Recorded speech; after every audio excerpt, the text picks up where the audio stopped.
গহপুৰ মণ্ডলৰ হিন্দু সন্মিলনৰ আয়োজন কৰা হৈছে গহপুৰৰ কনকলতা ভৱনৰ প্ৰাংগণত আজিৰ দিনটোত আমি RKJ লাইভৰ জৰিয়তে সামগ্ৰিক অনুষ্ঠানৰ কিছু পৰিৱেশ আমি আপোনালোকক দেখুৱাইছোঁ। নমস্কাৰ, মই প্ৰণৱজ্যোতি শইকীয়া। আমাৰ সৈতে উদযাপন সমিতিৰ বিষয়ববীয়াসকল আছে, বিভিন্ন প্ৰান্তৰ ৰাইজ আমাৰ সৈতে আছে। তেওঁলোকে কেনেধৰণে অনুষ্ঠানটোৰ আয়োজন কৰিছে আমি কিছু কথা পাতিবলৈ প্ৰয়াস কৰিম। আমাৰ সৈতে উদযাপন সমিতিৰ সভাপতিগৰাকী আছে। মই আপোনাৰ ওচৰলৈ আহিছোঁ, যিহেতু আজিৰ দিনটোত আপোনালোকে এখন সুন্দৰ অনুষ্ঠানৰ আয়োজন কৰিছে, গতিকে কি অনুষ্ঠানৰ আয়োজন কৰিছে ৰাইজে আপোনালোকৰ অনুষ্ঠানটোত মানে কি উপভোগ কৰিব পাৰিব আজি? নমস্কাৰ। ৰাষ্ট্ৰীয় স্বয়ংসেৱক সংঘৰ তত্বাৱধানত সমগ্ৰ ভাৰতবৰ্ষত ৰাষ্ট্ৰীয় স্বয়ংসেৱক সংঘৰ 100 বছৰ পূৰ্তি উপলক্ষে এই অনুষ্ঠানভাগ আয়োজন কৰিছে। প্ৰতিটো পঞ্চায়ত আৰু পৌৰসভাবিলাকো আচলতে পঞ্চায়ত বুলি ধৰা হৈছে।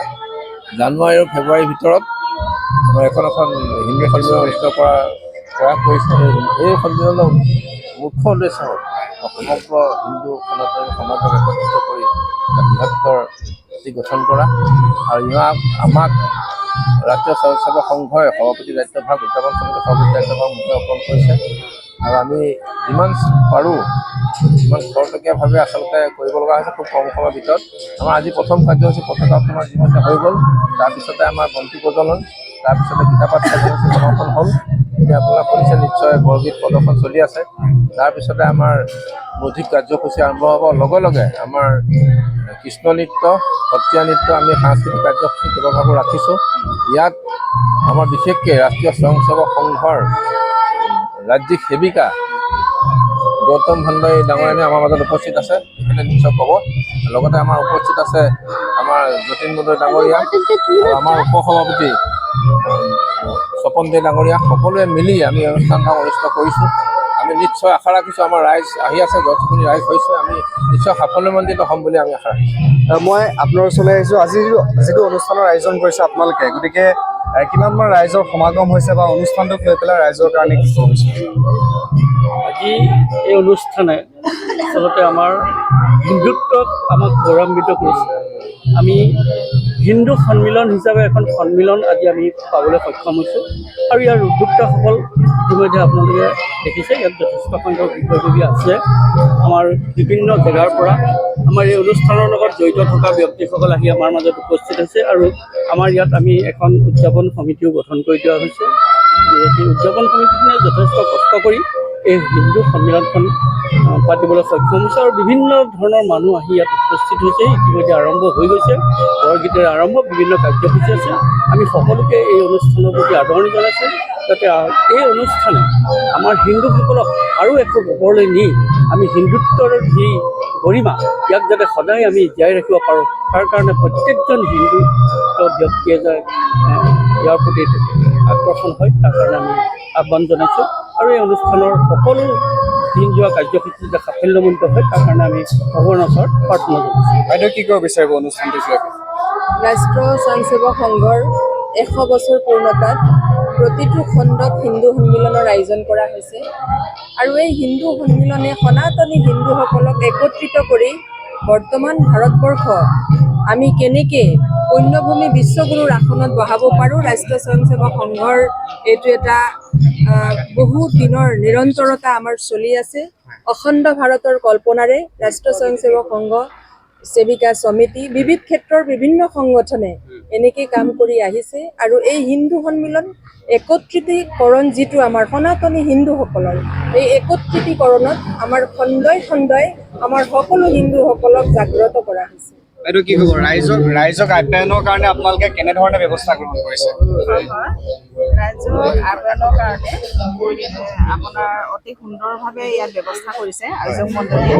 লগতে আমাৰ সকলো মণ্ডলৰ, আপোনাৰ গহপুৰ মণ্ডলৰ সকলো কাৰ্যকৰ্তা আৰু সকলো ৰাইজে আহি সহযোগ আগবঢ়াইছে। আৰু ইয়াত দেখিছে আপোনালোকে হাজাৰো ওপৰ সংখ্যক ৰাইজ গোট খাইছে। সকলোৱে হিন্দু সনাতন ধৰ্মৰ যি আস্থা, যি বিশ্বাস, তাৰ প্ৰতি আপোনাৰ আস্থা ৰাখি পেলাই সকলোখিনি আগবাঢ়ি আহিছে ৰাইজ। আৰু সকলোৱে ইয়াত আমাৰ হিন্দু সনাতনৰ যি ধৰ্ম আমাৰ ৰক্ষা কৰিব লাগিব। আমাৰ ভাৰতবৰ্ষত এখন হিন্দু ৰাষ্ট্ৰ হিচাপে যি ঘোষণা কৰিবৰ কাৰণে বা যি আমি মানে ল'বৰ কাৰণে প্ৰচেষ্টা চলাই আছে আমাৰ মোদী ডাঙৰীয়াই, আমাৰ প্ৰধানমন্ত্ৰী ডাঙৰীয়া বা আমাৰ ৰাষ্ট্ৰ স্বয়ংসেৱক সংঘৰ জ্যেষ্ঠসকলে আমি সহযোগ আগবঢ়াইছোঁ। আৰু সেইকাৰণে আমাৰ এই কাৰ্যসূচীভাগ আপোনাৰ ভাৰতবৰ্ষৰ প্ৰতিটো মণ্ডল পঞ্চায়ত প্ৰতিটো পৰ্যায়ৰ হেৰিতে এই হিন্দু সন্মিলন ভাগ অনুষ্ঠিত হৈ আছে। আমি অতি আনন্দিত যে আমি অহা হেৰিত আমি অতি আগ্ৰহে বাট চাই আছোঁ যে ভাৰতবৰ্ষখন এখন হিন্দু ৰাষ্ট্ৰ হিচাপে প্ৰতিষ্ঠিত হ'ব। মই আপোনাৰ ওচৰলৈ আহিছোঁ, কি ক'ব বিচাৰিব? সকলো গহপুৰ হিন্দু সমাজৰ সুধীবৃন্দসকলে RSSৰ নিৰ্দেশ মৰ্মে 100 বছৰীয়া পৰিৱৰ্তিৰ সময়ত আমালৈ ইয়াৰ নিৰ্দেশনা আহিল যে এখন হিন্দু মহাসভা পাতিব লাগে। তেতিয়া আমি কমিটি তৈয়াৰ কৰি, আমাৰ ব্যৱস্থাপনা সমিতি তৈয়াৰ কৰি আজি ইয়াত এই সকলোবিলাক আয়োজন কৰি এতিয়া আমাৰ ইয়াত বিভিন্ন কাৰ্যসূচীৰে দিনজোৰা পৰিপূৰ্ণ অৱস্থাৰে আমি কাৰ্যসূচীবিলাক ৰূপায়ণ কৰি যাম। আৰু ইয়াত আমাৰ সদৌ ভাৰতবৰ্ষই নহয়, পৃথিৱীৰ হিন্দু সনাতন ধৰ্মৰ পৃথিৱীৰ সৃষ্টি হোৱাৰ পৰা এই হিন্দু সনাতনেই সৃষ্টি হৈছিল।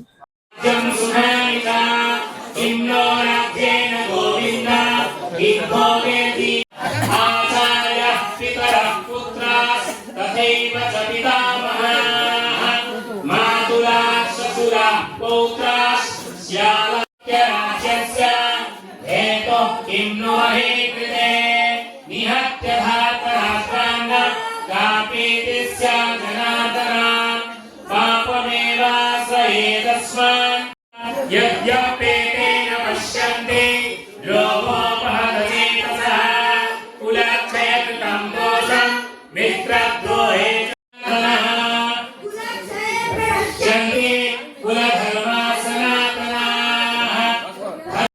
চেনীয়ে যেনেকে মানুহৰ শৰীৰক ধ্বংস কৰে, তেনেদৰে হোৱাইট পয়জন হৈ দিনক দিনে পাশ্চাত্য সভ্যতাই আমাৰ সংস্কৃতিক ধ্বংস কৰি পেলাইছে। সেইকাৰণে ইয়াৰ পিছতে গহপুৰ চৰকাৰ মাধ্যমিক বিদ্যালয়ৰ অৱসৰপ্ৰাপ্ত অধ্যক্ষা আমাৰ ৰাজ্য চৰকাৰ নিখোজকৰ মহান্ত বাইদেউ লেখনি পেলা চেলেঙে আদৰণি জনাইছে আমাৰ শ্ৰীযুতা নিভা বৰুৱা বাইদেৱে।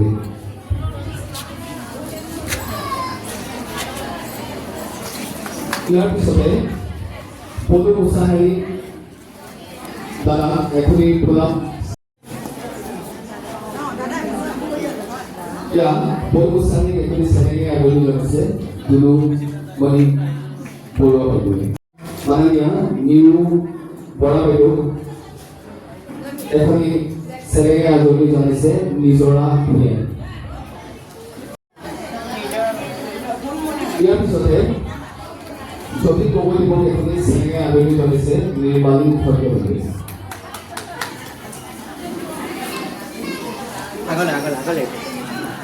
ইয়াৰ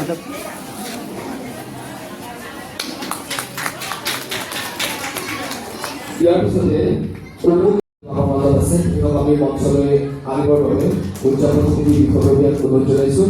এই পৰিস্থিতিৰে কিছু বছৰৰ পিছত আমাৰ অসম ভূমিত হ'ব পাৰে। তাৰ কাৰণে আমি কি কৰিব লাগিব? সেইকাৰণে এই হিন্দু সন্মিলন